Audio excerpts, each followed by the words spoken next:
Selamat malam, Bapak, Ibu, Saudara sekalian. Selamat berjumpa kembali dengan kami dari Restoration Christian Church. Saya Harili, Gembala Sidang. Hari ini tanggal 4 Mei di Los Angeles, jam 7.17 petang hari. Dan hari ini kita akan melanjutkan pembahasan kita dari Injil Yohanes pasal yang kedua, mulai ayat yang ke-11. Kita masuk dalam doa.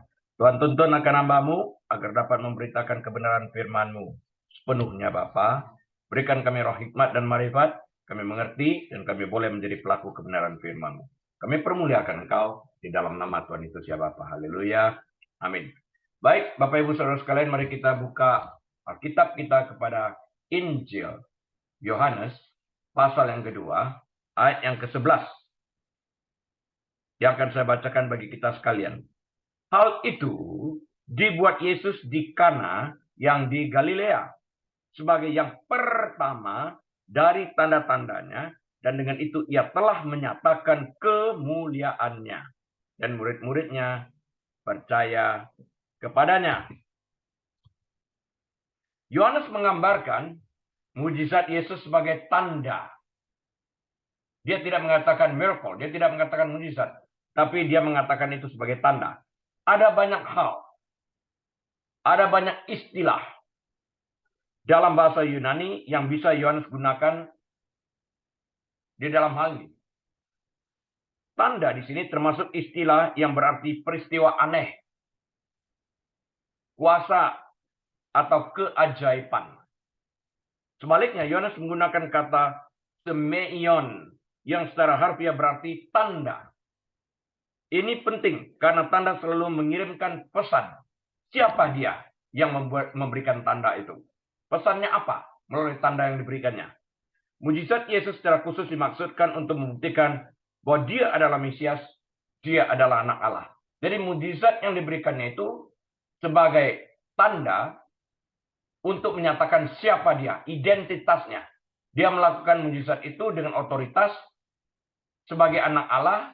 Dia mengatakan melalui mujizat ini aku memberikan tanda, ibaratnya kita manusia memberikan tanda tangan kita. Dia mengatakan aku ini anak Allah. Nah, Yohanes 2 ayat yang ke-11 membantu kita memahami mengapa Yesus melakukan mujizat itu dan mengapa hal itu dilakukan secara diam-diam. Nah, di tengah kekurangan anggur, Yesus menciptakan anggur, merubah air menjadi anggur. Dari tidak ada menjadi ada, ya. Dari air menjadi anggur. Hadiah disebutnya. Dia memberikan hadiah anggur kepada pasang pengantin ini, ya, kepada kedua mempelai ini. Tetapi mujizat itu sendiri, air menjadi anggur, diberikan untuk para muridnya agar muridnya dapat mengenal siapa dia, siapa guru mereka. Nah, anggur itu dihadiahkan, itu gift, itu hadiah bagi sepasang pengantin, bagi kedua mempelai. Sedangkan perubahan air menjadi anggur ini merupakan tanda bagi para muridnya, di mana Yesus menyatakan siapa jati dirinya. Ya, sehingga murid-muridnya akibat melihat tanda ini, melihat perubahan air menjadi anggur yang belum pernah ada kejadian sebelumnya di sini, mereka melihat dan menjadi percaya oleh karenanya. Yesus secara bertahap akan mengungkapkan lebih banyak kuasanya kepada para murid-muridnya dari waktu ke waktu. Ayat ini juga mengatakan bahwa ini adalah mujizat pertama yang pernah dilakukan Yesus. Mujizat pertama Musa pun juga merupakan transformasi air, yaitu air menjadi darah. Ya, tertulis dalam Keluaran pasal yang ke-7 ayat 20 sampai 21. Kalau air berubah menjadi darah, ini menunjukkan penghakiman di dalam hal ini. Ya, dia menggambarkan hukum yang diberikan Musa, karena hukum Taurat datang melalui Musa. Yohanes 1 ayat ke-17 di dalam hal ini. Nah, tapi perlu kita tekankan sekali lagi, Injil Yohanes mengatakan bahwa ini adalah mujizat pertama yang dilakukan oleh Tuhan Yesus dalam hidupnya. Ini pertama. Artinya, sebelum ini belum ada mujizat apapun bentuknya. Sekalipun ada berita-berita di luar yang mengatakan ia merubah tanah liat menjadi burung dan dihidupkannya. Tapi di dalam kitab Injil Yohanes kita tahu air dirubah menjadi anggur adalah mujizat pertama sebagai tanda yang diberikan oleh Yesus kepada para muridnya bahwa dia adalah Mesias. Sedangkan kepada kedua mempelai, itu adalah hadiah. Karena kedua mempelai itu tidak mengerti dari mana datangnya. Wah, ada anggur. Ini hadiah bagi mereka. Nah, mujizat pertama, Yesus adalah transformasi air menjadi anggur. Anggur itu sendiri adalah simbol. Simbol apa? Simbol darah. Dan demi anugerah yang mendatangkan berkat dan manfaat bagi segenap tamu yang hadir dalam pesta pernikahan tersebut. Kasih karunia dan kebenaran datang oleh Yesus Kristus. Yohanes 1 ayat 17. Kasih karunia dan kebenaran datang oleh Yesus Kristus. Ya, karena ini adalah mujizat pertama Yesus. Dan sebelum mujizat ini tidak pernah ada sesuatu mujizat apapun yang dikerjakan oleh Tuhan Yesus, yang dilakukan oleh Tuhan Yesus. Tidak pernah sebelum ini. Nah, jadi dapat dipastikan melalui mujizat ini, Yesus sedang menyatakan jati dirinya sebagai Mesias. Ya, untuk menyatakan. Karena itu sebelumnya dia mengatakan, Ibu, waktuku belum genap, waktuku belum sampai. Tapi akhirnya dilakukan untuk menyatakan siapa jati dirinya, yaitu dia Mesias. Ada signifikansi dalam mujizat pertama yang dilakukan Yesus. Pertama-tama bagi Israel, khususnya Israel pada zaman Kristus. Pesta pernikahan dengan anggur, ya, pesta pernikahan dengan anggur barunya, karena sebelumnya mereka kehabisan anggur ya. Ini anggur baru diberikan, air berubah menjadi anggur. Menggambarkan kedatangan kerajaan. Ini anggur nih, air berubah menjadi anggur baru ini melambangkan kedatangan kerajaan. Karena yang mengadakan ini adalah raja segala raja. Kedatangan, kehadiran sang raja di tengah-tengah ini. Anggur merupakan juga minuman khas di dalam sebuah kerajaan. Nah, dengan tanda ini Tuhan menyatakan dia adalah Mesias Israel, ya, yang menggenapi tentang kedatangan kerajaan Allah melalui putranya dalam segala kemuliaannya. Jadi di sana kita lihat dia ciptakan air menjadi anggur melambangkan kerajaan Allah datang, kerajaan Allah ada di tengah-tengah kamu. Itu maknanya. Mujizat yang Yesus lakukan ini menunjukkan bahwa perjanjian lama akan segera berlalu. Nah, kita tahu perjanjian lama itu berlalu pada saat Yesus mengembuskan napasnya yang terakhir di kayu salib. Waktu napas terakhir dihembuskan, perjanjian lama ditutup dan era perjanjian baru dimulai pada saat itu. Dan sekarang tiba waktunya bagi perjanjian baru di sini. Jadi dengan kehadiran Yesus ini, era perjanjian lama akan segera berakhir. Kenapa dikatakan akan segera berakhir? Karena dia masih hidup. Waktu dia mengembuskan napasnya yang terakhir, itu perjanjian lama ditutup. Ya, cukup jelas ya. Nah, signifikansi mujizat ini tidak hanya datang untuk orang Yahudi, tapi juga untuk gereja Tuhan. Ya, dasar kebenaran bagi orang Kristen ditemukan dalam sukacita keselamatan. Mujizat ini tidak hanya menggambarkan sukacita yang dibawa Kristus ke dalam diri seseorang, tapi juga kelimpahan sukacita dalam kehidupan umat manusia, yaitu Mesias, Sang Juru Selamat, telah hadir di dunia ini. Dia hadir dalam pesta pernikahan. Jadi kehadirannya ini bukan hanya merupakan sukacita di mana air berubah menjadi anggur bagi kedua mempelai dan tamu-tamu yang ada di sana, tapi bagi segenap orang yang menyatakan kerajaan Allah yang ditunggu-tunggu ini, yang tertulis dalam perjanjian lama, diwujudkan di sini. Dia menyatakan jati dirinya, right then and there. Ya, mujizat pertama, dia segera menyatakan identitas dirinya sebagai Mesias, anak Allah. Nah, Sang Juru Selamat telah hadir di dunia ini. Kemudian juga untuk orang Kristen, ini penting, bahwa ada kehidupan baru di dalam Yesus Kristus. Yang lama sudah berlalu dan yang baru sudah datang. Tertulis dalam 2 Korintus 5 ayat 17. Ya. Yohanes 2 ayat 12. Sesudah itu Yesus pergi ke Kapernaum. Dari Yerusalem, dia pergi ke Kapernaum. Bersama-sama dengan ibunya dan saudara-saudaranya dan murid-muridnya. Dan mereka tinggal di situ hanya beberapa hari saja. Jadi singkat waktunya. Dia pergi dari Yerusalem ke Kapernaum bersama dengan Maria, ibunya, ya, bersama dengan saudara-saudaranya dan para muridnya. Nah, Galilea adalah wilayah di utara dan barat laut Galilea. Dan di sebelah barat sungai Yordan. Iklimnya lebih dingin dan lebih basah daripada daerah sekitar. Ini menjadikan tujuan wisata yang sangat populer dan penuh dengan tumbuhan yang indah. Nah, Kana adalah sebuah kampung halaman Nathanael. Masih ingat Nathanael dalam Yohanes pertama waktu Yesus mengatakan engkau adalah orang Israel sejati? Nah, ini Nathanael itu tertulis dalam Yohanes 21 ayat 2 di mana dikatakan di sana Kana adalah kampung halaman Nathanael. Tetapi sejarawan tidak tahu persis mana letaknya. Kemungkinan besar Nazaret berada di area umum yang sama, tetapi sedikit lebih jauh dari kota-kota besar, seperti Kapernaum. Kapernaum adalah kota berukuran sedang di ujung barat Laut Galilea. Di ujung utara maksud saya, di ujung utara Laut Galilea. Ada sebuah sinagoga Yahudi di sana. Mungkin pernah dihadiri oleh Yesus dan murid-muridnya seperti Yohanes, Filipus, Petrus, dan Andreas.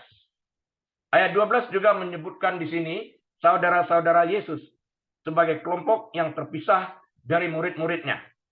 Yang berarti mereka juga anak dari ibunya Maria setelah kelahiran Yesus atas dasar kehendak dua orang manusia, suami dan istri.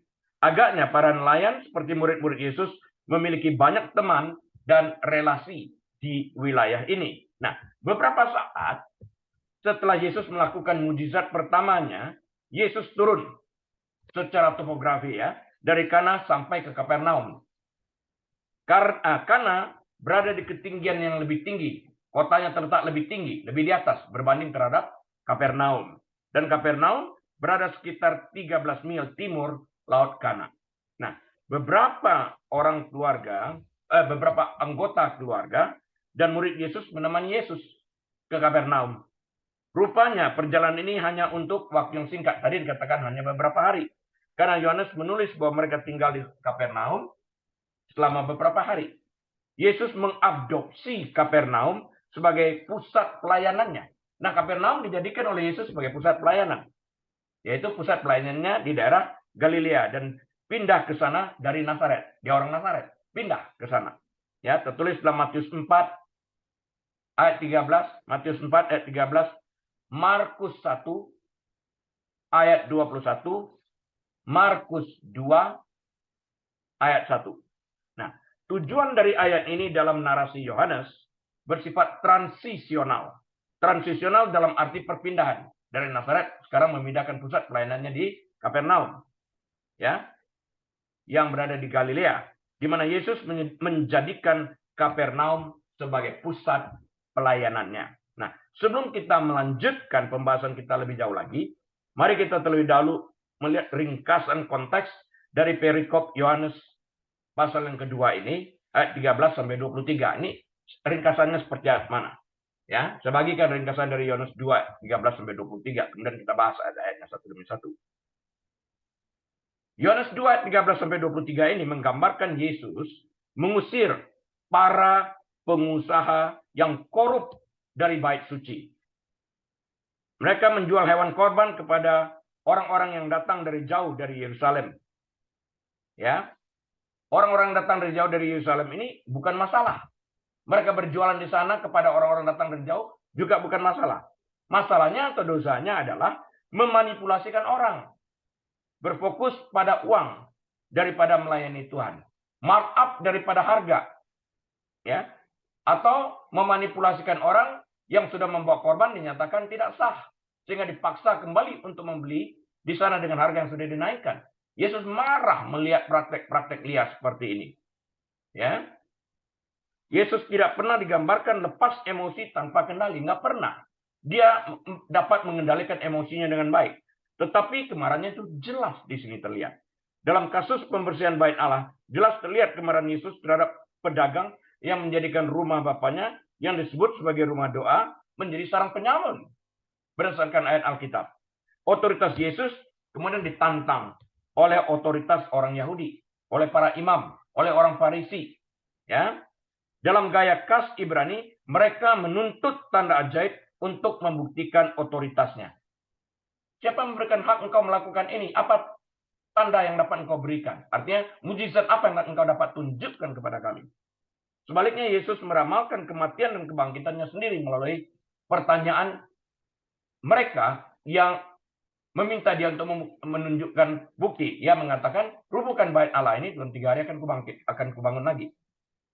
Bagian ini berbeda dengan keajaiban yang tenang dan menggembirakan di pesta pernikahan pada saat Yesus mengubah air menjadi anggur. Itu santai. Di sini tidak lagi waktu dia mengatakan apa yang terjadi. Waktu dia meramalkan terhadap dirinya sendiri apa yang akan terjadi. Nah, Yohanes 2:13 berkata, ketika hari raya Paskah, orang Yahudi sudah dekat, Yesus berangkat ke Yerusalem. Nah, pergi ke Yerusalem. Ada 3 kali setahun ya. Biasanya mereka pergi ke Yerusalem. Pria Yahudi yang tinggal di daerah sekitar Yerusalem diharapkan menghadiri 3 festival tahunan di kota itu. Itu tertulis ya di dalam Ulangan 16 ayat 16. Dapat dilihat. Dalam Ulangan 16 ada 3 peristiwa penting yang harus dihadiri oleh pria dewasa Yahudi yang tinggal di daerah Yerusalem ini. Ketiga festival itu tercatat dalam Ulangan 16 ayat 16 yang berkata, 3 kali setahun setiap orang laki-laki di antaramu harus menghadap hadirat Tuhan Allahmu ke tempat yang akan dipilihnya, artinya Tuhan. Yakni yang pertama itu pada hari raya roti tidak beragi, yang kedua pada hari raya 7 minggu, dan yang ketiga itu pada hari raya pondok daun. Nah, janganlah ia menghadap hadirat Tuhan dengan tangan hampa, dengan tangan kosong, dikatakan di sana. Bawa sesuatu di sana. Ya. Injil Yohanes juga menyebutkan hari raya pentahbisan bait Allah, Hanukkah, ya, pentahbisan bait Allah ini Hanukkah, dalam Yohanes 10 ayat 22. Beberapa percakapan Yesus yang paling menarik terjadi selama masa perayaan ini di Yerusalem. Ya. Kota Yerusalem adalah pusat peribadatan orang Yahudi. Karena merupakan lokasi bait suci. Bait suci itu terdapat di Yerusalem yang dibangun oleh Salomo yang pertama. Ya, nanti kita pelajarin itu. Orang-orang melakukan perjalanan jauh untuk mempersembahkan korban di sana dan untuk berpartisipasi dalam upacara keagamaan. Banyak dari orang-orang ini tidak memiliki ternak. Jadi mereka harus membeli hewan korban yang sesuai setelah mereka tiba di Yerusalem. Hal ini menyebabkan pedagang, penukar uang, dan pemberi pinjaman mendirikan toko tepat di dalam pekarangan bait Allah. Mereka buka booth di sana.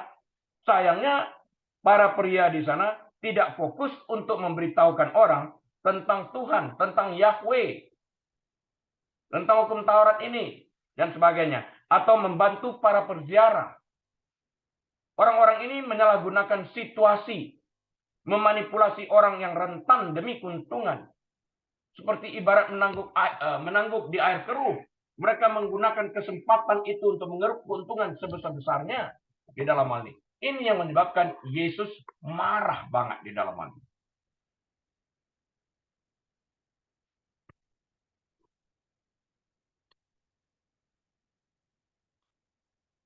Di Kana,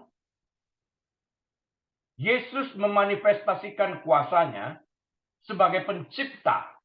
Itu di Kana, waktu air dirubah menjadi anggur. Dia manifestasikan kuasanya sebagai pencipta. Sekarang dia datang untuk memanifestasikan otoritasnya sebagai Mesias, anak Allah. Yaitu waktu membersihkan bait Allah. Yohanes adalah satu-satunya penginjil yang mencatat perjalanan ke Yerusalem dan mencatat perjalanan Yesus ke Yerusalem ini dan hal-hal yang terjadi kemudian di Yerusalem di bait Allah ini. Berbeda dengan sinoptik, Matius, Markus, Lukas, Yohanes ini adalah otoptik. Catatan Yohanes sebagian besar berfokus pada peristiwa-peristiwa dalam kehidupan Yesus yang terjadi di Yerusalem dan khususnya pada perayaan Paskah. Ini diamati langsung, diobservasi oleh Yohanes dan dicatatkan. Karena itu dia bersifat otoptik, berdasarkan kisah langsung, dilihatnya langsung, ya, di dalam hal ini. Dia lihat peristiwa-peristiwa itu. Nah, Yohanes 2:14 berkata, dalam bait suci didapatinya, Yesus maksudnya, pedagang-pedagang lembu, kambing domba, dan merpati, dan penukar-penukar uang duduk di situ. Jadi ada pedagang lembu, pedagang kambing domba, pedagang merpati, penukar-penukar uang, money changer, duduk di sana. Membuka stand-stand mereka begitu. Ya. Pekerjaan penjual ternak dan penukar uang mungkin dimulai dengan niat baik, tapi akhirnya tidak setelah melihat uang. Ada kesempatan untuk menipu orang. Orang Yahudi yang datang ke Bait Allah tidak selalu memiliki sarana untuk membawa hewan, kan? Jadi masuk akal untuk menyediakan cara untuk membeli hewan korban yang layak. Beli di tempat. Ada juga alasan baik lainnya, yaitu untuk membantu orang menukar koin mereka menjadi uang lokal di dalam hal ini. Rupa-rupanya, setelah melihat begitu banyak kesempatan terbuka, minat untuk menghasilkan uang segera mengambil alih. Sehingga tujuan mereka sudah tidak murni lagi untuk membantu orang. Ya. Dan alih-alih menjalankan bisnis di dekat kuil atau di luarnya, pasar telah dipindahkan ke dalam halaman kuil. Mereka tidak di luar, mereka masuk ke dalam, di mana tempat orang mempersembahkan korban bakaran. Nah, area yang dimaksud dikenal sebagai halaman orang bukan Yahudi di sini. Ya, Court of the Gentiles, dikenal daerah itu. Tepat di dalam perbatasan kuil. Ini seharusnya menjadi tempat di mana orang Israel menjangkau untuk memberitahu orang lain tentang Tuhan, karena Court of the Gentiles. Ya, sebaliknya itu digunakan sebagai perampasan uang secara terang-terangan. Bagian dari peringatan dalam cerita ini adalah bahayanya membiarkan pelayanan menjadi bisnis. Nah, ini bahaya dan kehilangan tujuan aslinya. Judulnya pelayanan, tapi embel-embelnya dagang dan memeras orang. Di dalam ini. Lebih buruk lagi adalah ancaman membiarkan urusan bisnis melebihi urusan spiritual. Dihalalkan kerjasama dengan para imam. Yohanes 2:15 mencatat Yesus membuat cambuk dari tali lalu mengusir mereka semua dari bait suci dengan semua kambing domba dan lembu mereka. Uang penukar-penukar dihamburkannya ke tanah dan meja-meja mereka dibalikkannya. Lihat, dia nggak ada pukul orang, dia nggak ada pukul hewan. Perhatikan yang pertama. Ini penting. Garis bawah ini. Ia membuat cambuk dari tali. Ia membuat cambuk dari tali. Nanti saya bahas lebih lanjut. Terlalu sering Yesus digambarkan sebagai seorang guru yang lembut. Bahkan bisa melelehkan air mata, cengeng istilahnya.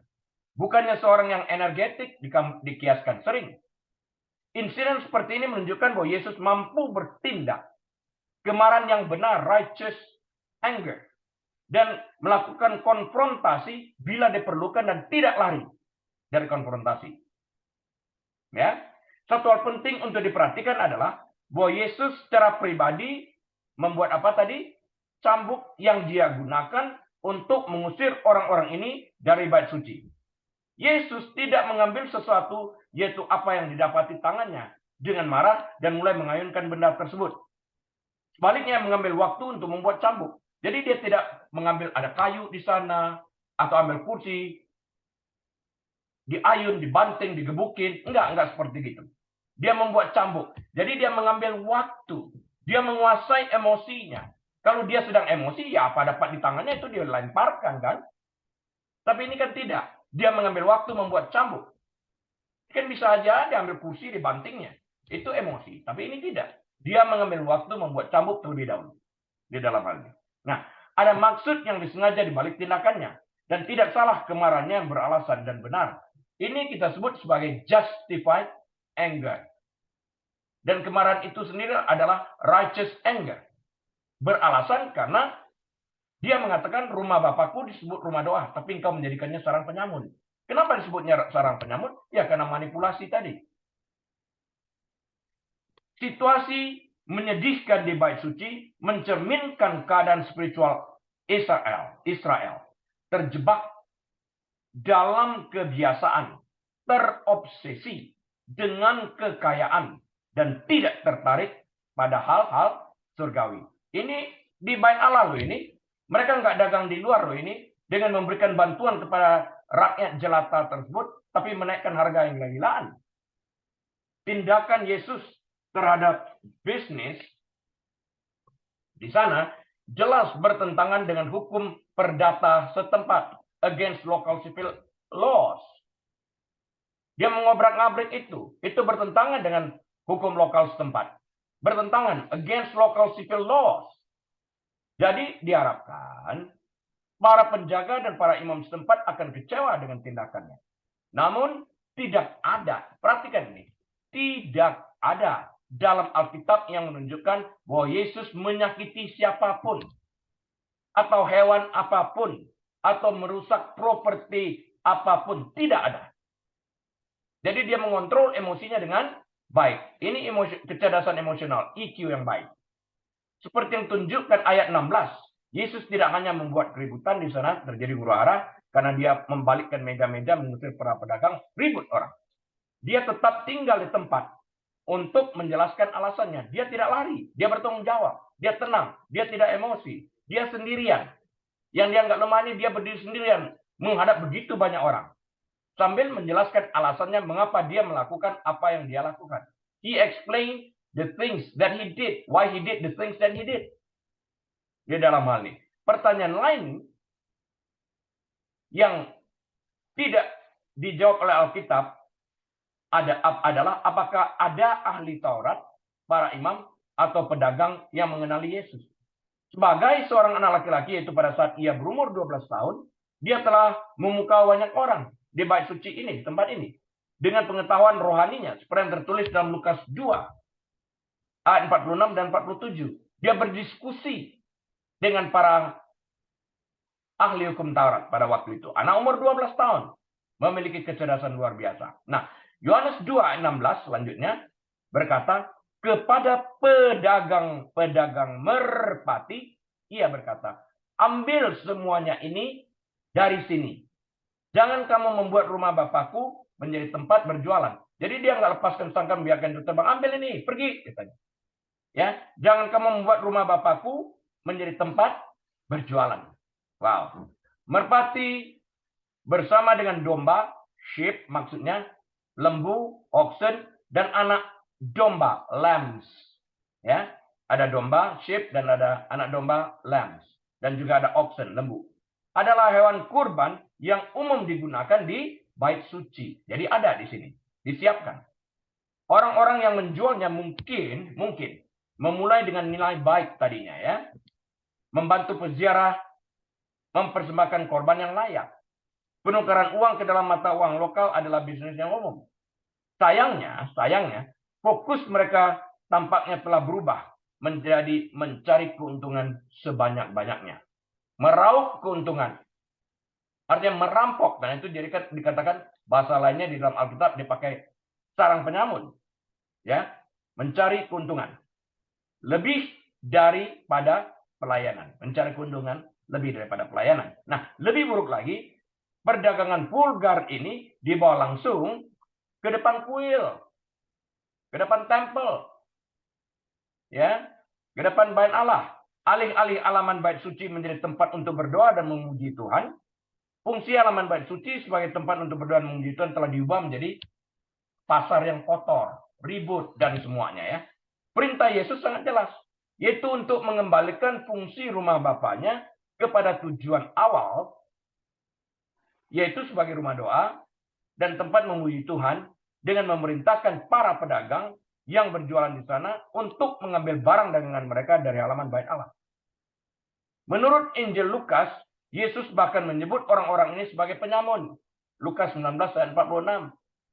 Apa yang Yesus lakukan jelas bertentangan dengan hukum sipil setempat, civil laws-nya.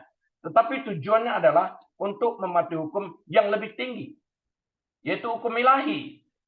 Semangatnya untuk membersihkan bait suci akan mengingatkan para murid akan sebuah nubuatan yang tertulis dalam Mazmur 69 ayat yang ke-9. Ya.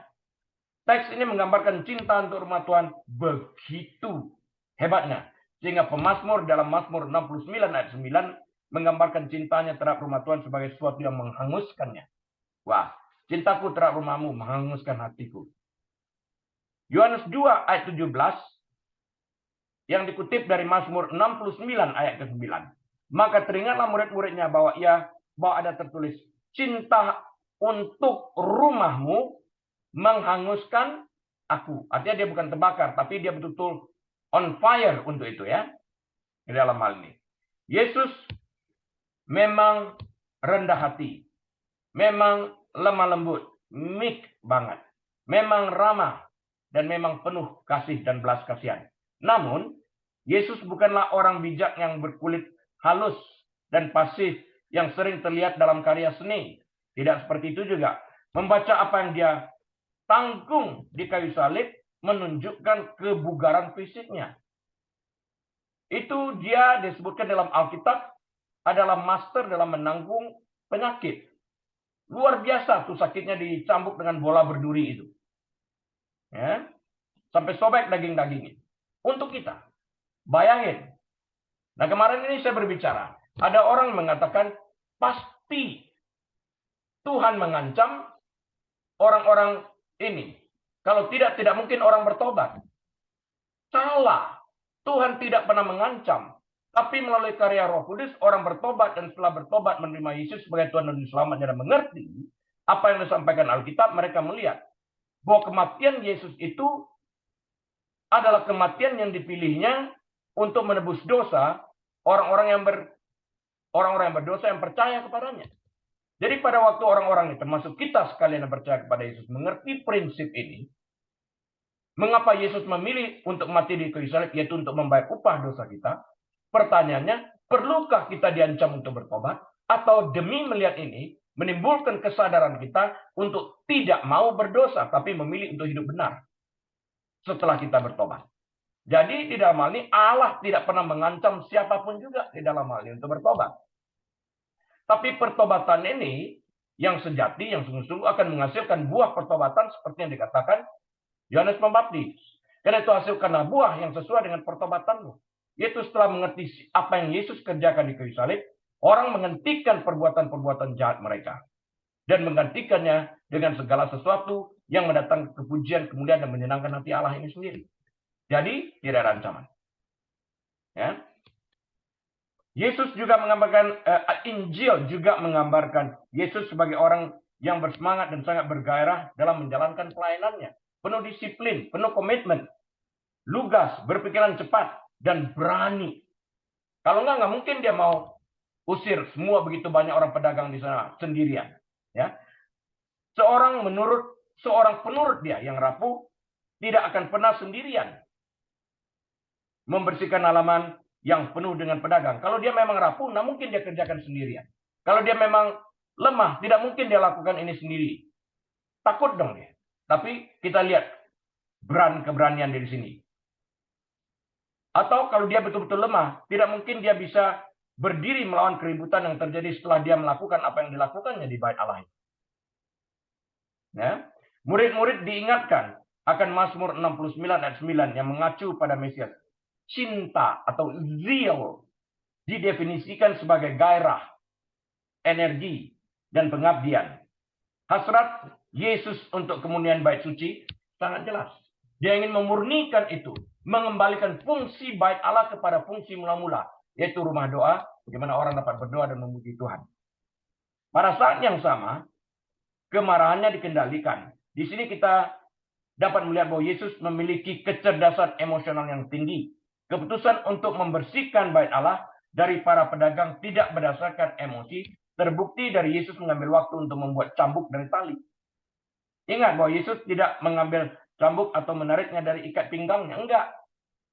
Menurut ayat 15, dia membuat cambuk yang membutuhkan tindakan yang memiliki tujuan dan disengaja membuatnya ini.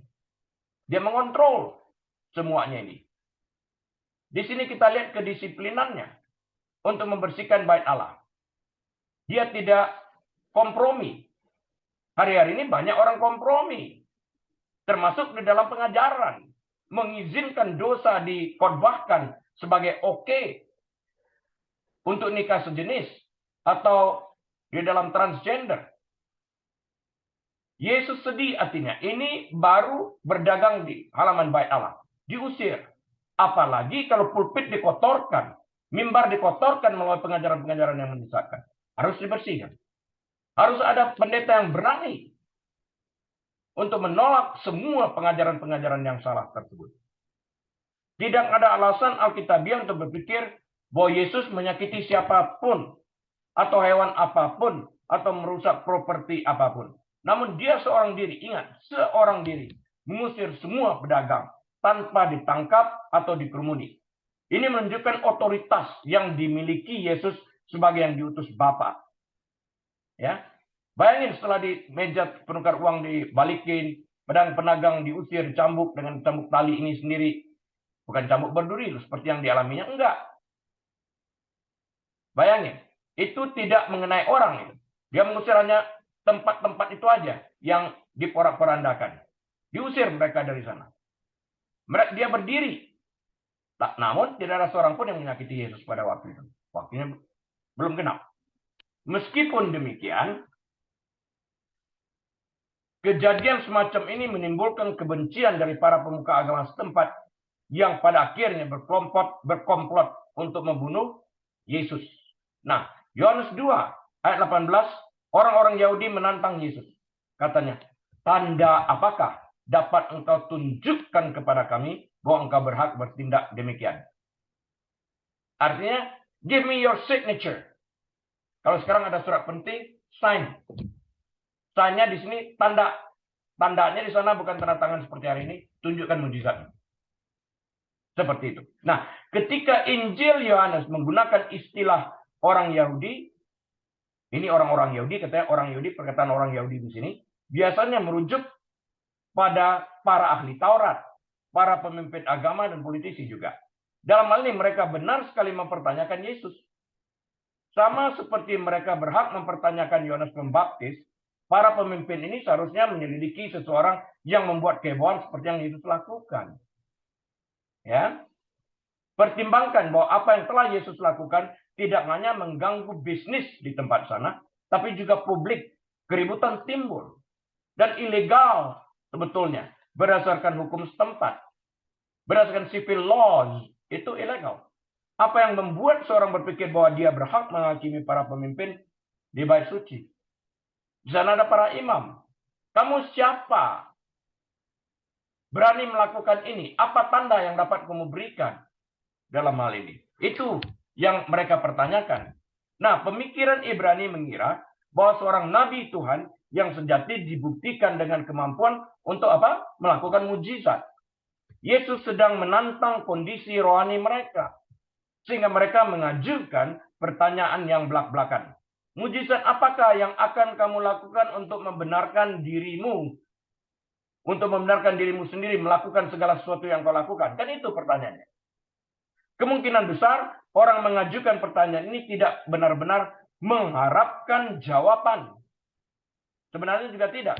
Sama seperti mereka bertanya kepada Yohanes Pembaptis dalam Yohanes 1 ayat yang ke-25. Orang-orang ini bertanya kepada Yesus, engkau pikir engkau ini siapa? Itu kata-kata sehari-harinya. Sehingga engkau boleh melakukan ini. Engkau pikir engkau siapa sih? Ya, ini adalah respons manusia yang umum sifatnya saat dipanggil untuk mempertanggungjawabkan perbuatannya. Kita secara naluriah menyerang otoritas orang yang mengkritik, alih-alih mempertimbangkan masalah yang sebenarnya. Yohanes 2:19, Yesus menjawab mereka. Jadi, jawab Yesus kepada mereka, rombak bait Allah ini. Dan dalam 3 hari, aku akan mendirikannya kembali. Wow.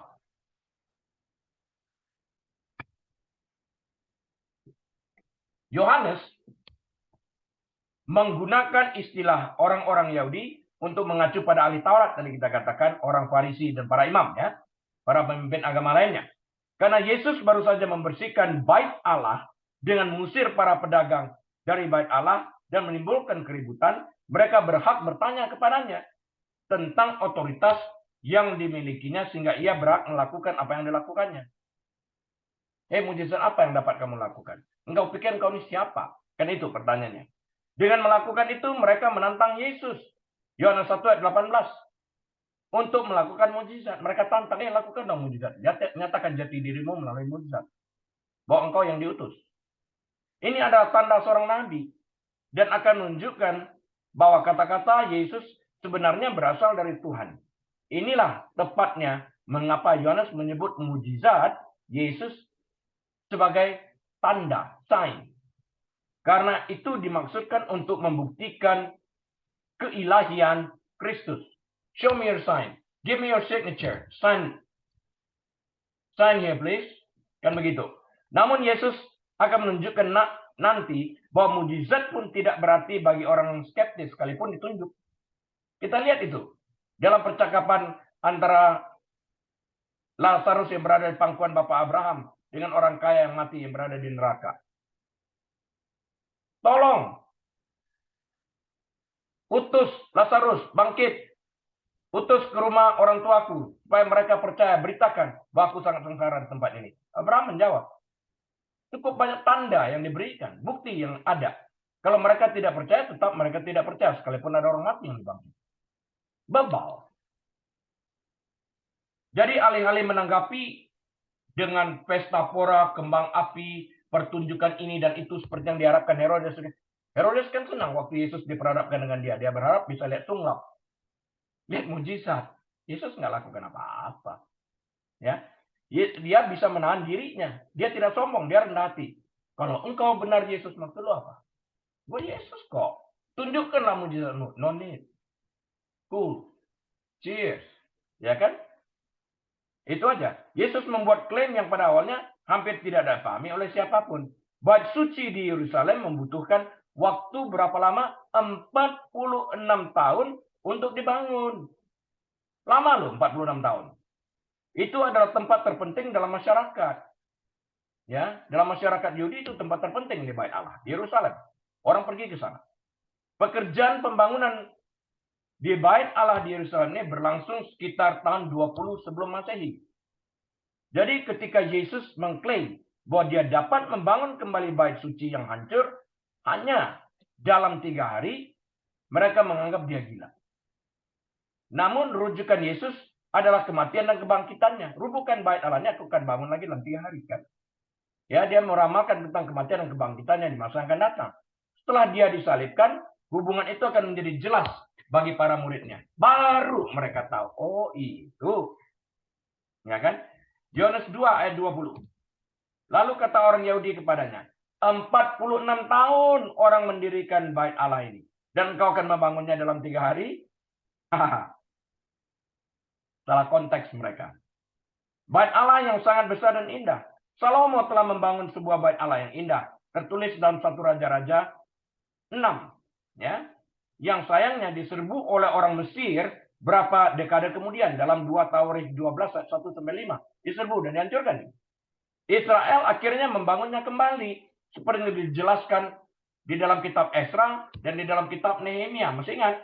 Nehemia dengan pedang atu di tangan, mengawas, dan kemudian siap untuk melawan, berperang bagi orang yang ingin menghalangi mereka membangun bait Allah ini kembali. Ya, setelah dihancurkan oleh orang Mesir. Nah, tertulis itu dalam kitab Esra dan Nehemia. Bait Allah kedua, ya, yang dibangun. Jadi bait Allah pertama ini diserang, dihancurkan oleh orang Mesir, kemudian dibangun bait Allah yang kedua.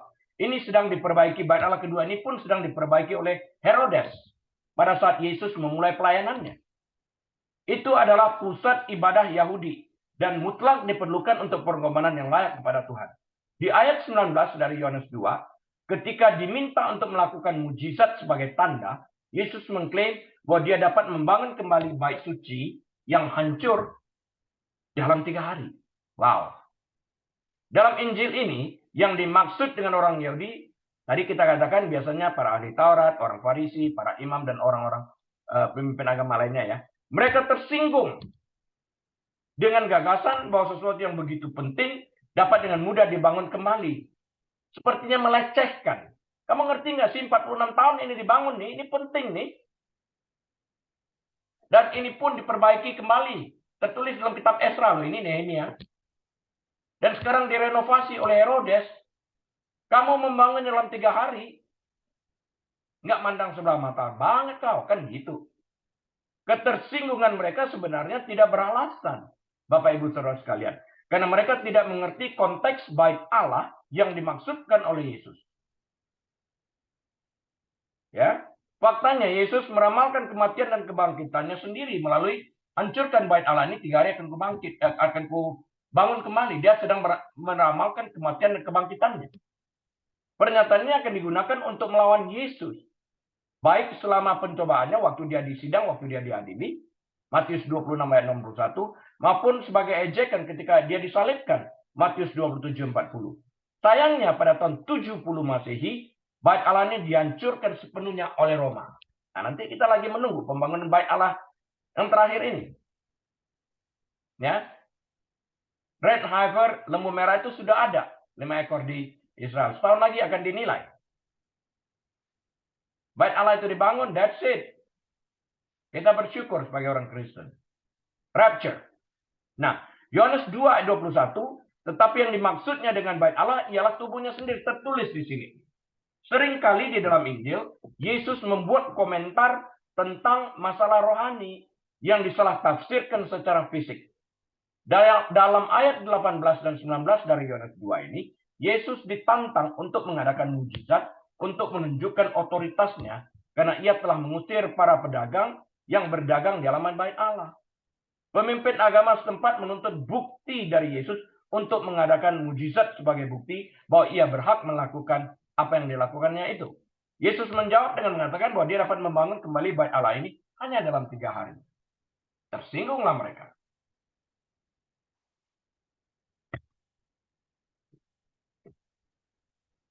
Salomo telah menghabiskan 46 tahun untuk membangun bait Allah. Tadi kita baca, membangun bait Allah yang pertama ini. Nehemia menghabiskan waktu bertahun-tahun untuk membangunnya kembali. Herodes telah menghabiskan waktu puluhan tahun juga untuk merenovasi bait Allah yang sekarang ini.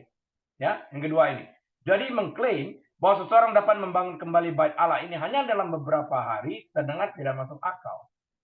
Orang-orang mengira bahwa yang Yesus maksudkan adalah bait Allah secara fisik, tapi dia tidak memaksudkan bait Allah secara fisik. Sebaliknya Yesus meramalkan kematian dan kebangkitannya yang akan datang. Saat Yesus ditangkap, pernyataan ini akan digunakan sebagai bahan bukti yang memberatkan dia. Matius 26 ayat 61. Dan ketika dia disalibkan, digunakan sebagai sarana untuk mengejek dia. Matius 27 ayat 40. Engkau yang mengatakan dapat meruntuhkan bait Allah dan membangunnya dalam 3 kali. Turunlah dari salib. Kan itu dihina dia. Diejek dia. Ya kan? Mereka tidak tahu. Mereka keluar konteks. Yohanes 2:22. Kemudian sesudah ia bangkit dari antara orang mati, barulah teringat oleh murid-muridnya bahwa hal itu telah dikatakannya. Ini murid-muridnya mengakui. Itu telah dikatakannya. Dan mereka pun percayalah akan kitab suci dan akan perkataan yang telah diucapkan Yesus. Bahkan para oposisinya, para orang Yahudi ini, ahli Taurat dan semuanya, mendengar perkataan itu karena itu digunakan sebagai bahan ejekan. Tapi ini mendatangkan keuntungan bagi Yesus dan bagi kita umat Kristen. Karena mereka sudah tidak dapat menerima lagi bahwa dia tidak pernah menubuatkan tentang kematian dan kebangkitannya. Nggak bisa. Karena mereka sudah menggunakan itu sebagai bahan ejekan. Artinya mereka sudah menerima perkataan yang dikatakan oleh Yesus sebelum dia mati. Menubuatkan tentang kematian dan kebangkitannya sendiri. Ini akurat. Sehingga mereka tidak dapat mengatakan para murid mengada-ngada. Nggak bisa. Karena mereka telah menggunakan ini sendiri sebagai sarana untuk mengejek dia. Ternyata benar. Setelah Yesus dibangkitkan, murid-muridnya menyadari pernyataannya dalam Yohanes 2:19 adalah nubuat tentang tubuhnya sendiri. Ini adalah pernyataan yang sangat penting. Karena kenapa penting? Hear me. Karena tidak mungkin bagi Yesus untuk berpura-pura. Nggak mungkin. Ya, he cannot fake it. Pernyataan Yesus ini juga penting karena digunakan baik saat ia diadili, Matius 26 ayat 61 tadi, dan juga digunakan sebagai penghinaan saat dia mati di kayu salib, Matius 27 40 tadi. Ini berarti klaim Yesus tidak mungkin ditemukan setelah kematiannya dan tidak dapat dirubah juga karena dia sudah mengklaim ini sebelumnya. Klaim Yesus ini sangat penting karena orang-orang Yahudi mempergunakan pernyataan ini saat ia diadili dan saat ia disalibkan. Artinya, mereka sebagai kaum oposisi tahu tentang nubuat yang disampaikan Yesus ini. Jadi tidak mungkin orang menuduh bahwa ia tidak pernah menubuatkan tentang kematian dan kebangkitannya. Ya, karena itu juga kuburnya ditutup dan dijaga oleh tentara. Mereka sudah mengumumkan di sini, dia meramalkan tentang kematian dan kebangkitan. Kuburan tidak dapat menahan dia. Bagaimana mungkin tubuhnya dicuri? Di sana juga ada tentara yang menjaga. Karena kalau itu dibiarkan curi, nyawa tentara itu mengganti Yesus itu. Tidak mungkin. Nantinya Yesus akan menyebut kematian sebagai sarana untuk menanam benih yang menghasilkan kehidupan baru. Nanti pada saat yang kita belajar itu dalam Yohanes pasal yang ke-12, 20 sampai 25. Ingat dulu bahwa kematian itu berhubungan dengan benih yang ditanam yang menghasilkan sesuatu yang baik. Dalam Injil Yohanes, kita sering melihat orang menanggapi mujizat berdasarkan kesukaan mereka. Suka-suka mereka saja. Apa yang ingin dipercayai seseorang seringkali lebih kuat daripada apa yang seharusnya mereka percayai. Atau apa yang memiliki alasan untuk mereka percayai. Artinya mereka telah mengambil keputusan untuk hanya percaya jika mujizat yang mereka lihat dilakukan Yesus sesuai dengan apa yang ingin mereka percayai dan selebihnya akan mereka tolak. What a person wants to believe is often more powerful than what they should believe or what they have reason to believe. Dalam hal ini. Berapa sering? Kalau dia Yesus tunjukkanlah ini. Oh begitu aja. Tetap aja mereka tidak percaya. Di dalam hal ini. Berapa banyak mujizat sekalipun terjadi di depan mata mereka. Kalau mereka tidak percaya, itu datang dari diri mereka yang sudah memilih bahkan sebelum mujizat terjadi, tidak percaya. Sehingga mujizat yang terjadi di depan mata mereka bukan tidak dianggap sebagai tanda yang datang dari Allah, tapi dianggap mereka sebagai sebuah permainan atau entertainment. Alat penghiburan bagi mereka. Maka itu di dalam KKR sering juga kita melihat orang datang untuk terhibur karena melihat mujizat-mujizat. Mereka datang untuk menghibur diri. Pertunjukan gratis. Sayang sekali. Beberapa orang seperti orang Farisi menolak untuk melihat pekerjaan Tuhan. Dan mencari cara untuk menjelaskan mujizat itu dengan cara mereka sendiri. Yang lain seperti para murid melihat mujizat sebagai bukti bahwa apa yang mereka baca dalam kitab suci adalah benar. Dia juga sudah berkata-kata. Yohanes 2 ayat 23. Dan sementara maksudnya Yesus di Yerusalem selama hari raya Paskah, banyak orang percaya dalam namanya. Wow. Karena mereka telah melihat tanda-tanda yang diadakannya. Jadi mereka relate tanda ini sebagai siapa dia, yaitu yang diutus Allah. Ada juga orang yang bertanya dan bahkan berkata mengklaim Yesus itu bukan Tuhan dengan mengatakan dia tunduk kepada Bapa. Tapi orang lupa konteks itu. Yesus tunduk kepada Bapa dalam kedudukannya, dalam posisinya sebagai yang diutus. Alkitab jelas mengatakan yang diutus tunduk kepada si pengutus. Si pengutus adalah Allah Bapa, dia yang diutus dalam wujud manusia, tunduk kepada si pengutus. Namun ia tidak pernah meninggalkan sifat atau karakter keilahian itu sedetik pun. Tidak pernah. Yesus datang ke Yerusalem setidaknya 3 kali setahun. Seperti yang diwajibkan bagi semua laki-laki Yahudi yang tinggal di daerah itu. Ulangan 16 ayat 16 kita baca. Perayaan-perayaan tersebut adalah pada hari raya roti tidak beragi, ya, hari raya roti tidak beragi, pada hari raya 7 minggu dan pada hari raya penuh daun. Kita baca juga tadi. Setelah kebangkitannya, para murid teringat akan pernyataan Yesus dari Yohanes 2:19. Ini adalah bukti lebih jauh dari pesannya. Dengan cara yang sama, orang-orang di Yerusalem mulai melihat bukti yang menunjukkan kepada Yesus sebagai Mesias. Dalam Injil Yohanes ada 7 tanda atau mujizat khusus yang digunakan untuk menunjukkan bahwa Yesus adalah Allah. Tidak banyak 7, tapi ini cukup. Sayangnya, sebagian besar akan menolak apa yang mereka lihat di dalam Yesus. Mereka sudah mengambil keputusan. Berapa banyak kita lihat orang yang datang dengan jawaban. Apapun yang kau sampaikan sebagai bukti Yesus adalah Tuhan, mereka sudah datang dengan jawaban yang ready untuk mengatakan no. Ya. Nama seseorang adalah simbol otoritas dan kekuasaan mereka. Itulah sebabnya kita menggunakan tanda tangan nama kita untuk mengesahkan dokumen penting. Nama itu dalam sistem orang Yahudi itu berkaitan erat dengan arti dari sebuah nama yang diberikan. Ya. Namun banyak dari orang-orang yang percaya pada namanya hanya tertarik pada mujizat-mujizat, tidak pada pewartaan firman, tidak pada firman itu sendiri. Padahal 2 Timotius 3:16 dikatakan firman Allah itu bermanfaat untuk merubah kehidupan kita, karakter kita, membuat kita bertobat dan sebagainya. Baca nanti dalam 2 Timotius 3:16. Ya. Jadi sebagian besar termasuk orang percaya juga hanya tertarik pada mujizat-mujizat, bukan pada perkabaran Injil. Seperti yang dijelaskan dalam Yohanes 2:24.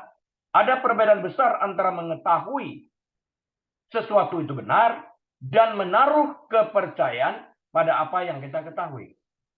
Oh gitu. Tapi sekarang yang lainnya sungguh-sungguh percaya bahwa itu kebenaran. Ya. Banyak orang yang mengikuti Yesus pada saat ini tertarik dengan mujizat yang mereka lihat sebagai hiburan doang. Tetapi mereka tidak memiliki komitmen pada pesan berita yang disampaikannya.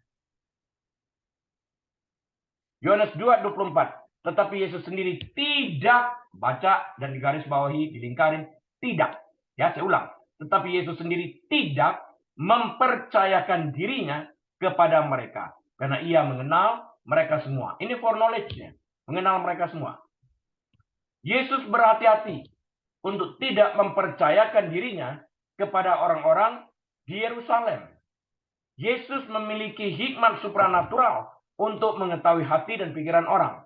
Dia tahu bahwa banyak dari mereka yang tertarik dan bahkan hanya tertarik pada mujizat yang mereka terima sebagai hiburan.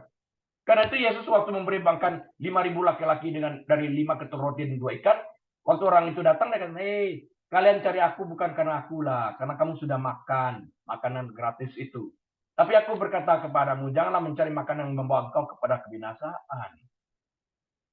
Orang hanya tertarik pada itu, makanan gratis. Gak usah kerja. Firman, nggak mau. Belajar firman, nggak mau. Mujizat, mau. Padahal iman timbul melalui pendengaran. Pendengaran akan firman Kristus. Ini aneh. Seiring waktu, orang-orang akan murtad ketika mereka menyadari bahwa mujizat bukanlah tujuan utama dari pelayanan Kristus. Bukan, itu hanya pelengkap untuk membuktikan atau mengiringi pewartaan firman. Ya, itu bukan tujuan utamanya. Jadi salah bagi para hamba Tuhan sebelum mulai khotbah langsung aja mendemonstrasikan kuasa.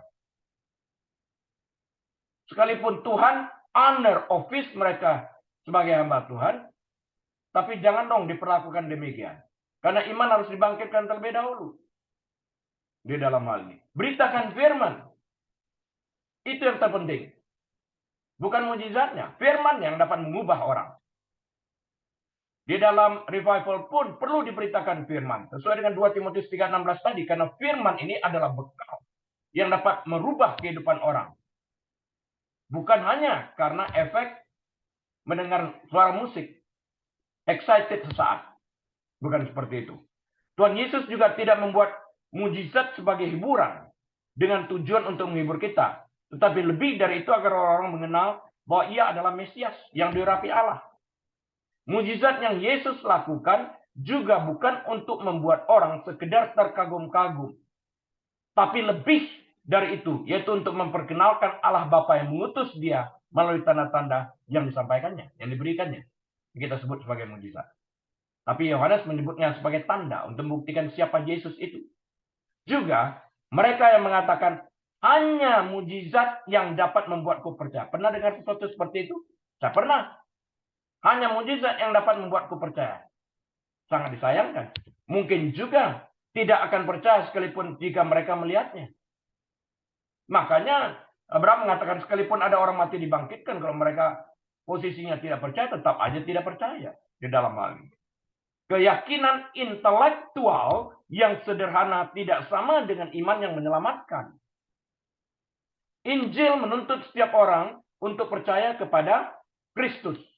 Tidak hanya mengakui bahwa dia ada atau bahwa dia memiliki kuasa. Sepertinya tanda-tanda yang tidak spesifik dari ayat 23 inilah yang mengilhami Nikodemus untuk mencari Yesus. Seperti yang dijelaskan dalam Yohanes pasal 3 nanti yang akan kita pelajari bersama-sama juga. Nikodemus tahu bahwa mujizat sejati adalah pesan dari Tuhan. Nanti kita pelajari. Dan hanya seseorang yang membawa pesan Tuhan yang dapat melakukan hal-hal yang Kristus lakukan. Dia diutus, dia membawa pesan, dan seiring dengan itu dia mengadakan tanda-tanda ini sebagai bukti dia yang diutus ini. Yohanes 2 ayat 25, ayat yang terakhir dari Injil Yohanes pasal yang kedua ini. Dan karena tidak perlu seorang pun memberi kesaksian kepadanya tentang manusia. Saya ulang. Dan karena tidak perlu seorang pun memberi kesaksian kepadanya tentang manusia. Sebab ia tahu apa yang ada di dalam hati manusia. Nggak perlu laporan kita. Dia tahu isi hati manusia tersebut. Yesus tidak membutuhkan siapapun untuk mengajarnya atau memberitahukan tentang karakter manusia. Ya, tentang sifat manusia. Nggak perlu. Atau pemikiran orang lain. Apa yang ada di dalam hatinya. Maka dia bisa katakan apa yang ada di dalam hati Nathanael. Luar biasa. Dia tahu persis apa yang perlu diketahui setiap orang. Dia juga tahu apa yang terjadi dengan wanita yang dia bertemu, wanita Samaria di sumur itu. Ya, dia tahu persis apa yang perlu diketahui setiap orang dan apa yang perlu mereka dengar. Karena itu dia menunggu saatnya dan kemudian berbicara tentang siapa wanita Samaria ini. Dia tidak langsung mengatakan, tapi dia membentuk report dulu, membentuk persyaratan dulu. Inilah mengapa ayat 24 dari Injil Yohanes pasal kedua ini mengatakan, dia tidak mempercayai semua orang yang mengaku mengikuti dia di Yerusalem. Mengaku sih boleh aja, tapi hati kamu di sana enggak. Kamu memiliki komitmen enggak sebenarnya? Ngaku-ngaku doang banyak orang. Tapi mengaku disertai dengan komitmen percaya dan mencintai dia dengan segenap hati, membaca firman, dan melakukan kebenaran ini, mewartakan kebenaran ini, berbeda dari hanya sekedar percaya dengan bibir. Yang diselamatkan dari Roma 10 ayat 9 10 adalah mereka yang percaya dengan hati. Percaya dengan pikiran kita sebut knowledge atau pengetahuan. Percaya dengan hati kita sebut sebagai iman. Nah, dia tahu banyak dari mereka hanya mengikutinya untuk melihat lebih banyak lagi mujizat. Yesus akan membuktikan kemampuannya untuk menjangkau orang tepat di mana mereka membutuhkannya berulang kali. Lihat Zakius, tepat saatnya. Lihat wanita Samaria yang ditemukan di sumur itu. Lihat Nathanael. Masih banyak contoh. Lihat Rasul Paulus dalam perjalanan ke Damaskus. Dia tahu saat yang tepat dan bagaimana handle setiap pribadi lepas pribadi. Dia mengerti siapa kita. Dia yang menciptakan kita. Dan dia memberikan manual kepada kita untuk menjalani kehidupan yang diberikan kepada kita. Segala sesuatu yang diciptakan kan ada manualnya. Mobil yang dibikin oleh manusia ada manualnya. Mobil Toyota, manualnya Toyota. Nggak bisa pakai manual BMW, nggak bisa. Televisi ada manualnya, nggak bisa pakai manual radio. Manusia ada manualnya, namanya Alkitab. Pakai itu kalau terjadi kesalahan. 2 Timotius 3:16. Dengan wanita di sumur, orang yang tertolak di antara orang buangan. Dia menerima setiap orang dengan tangan dan hati terbuka. Yohanes 4 ayat 23-24 nanti kita pelajari. Dengan seseorang seperti Nathanael tadi kita sebutkan. Dia menggunakan humor dalam Yohanes 1:47. Dengan Nikodemus, seorang legalistik dan terpelajar, orang Farisi. Dia menggunakan pemikiran yang mendalam. Yohanes 3:10 nanti kita pelajari. Komentar bahwa Yesus mengetahui apa yang ada di dalam hati manusia adalah jembatan yang menghubungkan pembersihan bait Allah dengan percakapan dengan Nikodemus di pasal yang ketiga. Jadi dia membersihkan bait Allah itu berdasarkan foreknowledge-nya, pengetahuannya tentang apa yang ada di dalam hati para pedagang-pedagang ini, yaitu mementingkan uang daripada mengutamakan cinta kepada Allah itu sendiri. Dia tahu. Jadi benar penghakimannya. Righteous anger.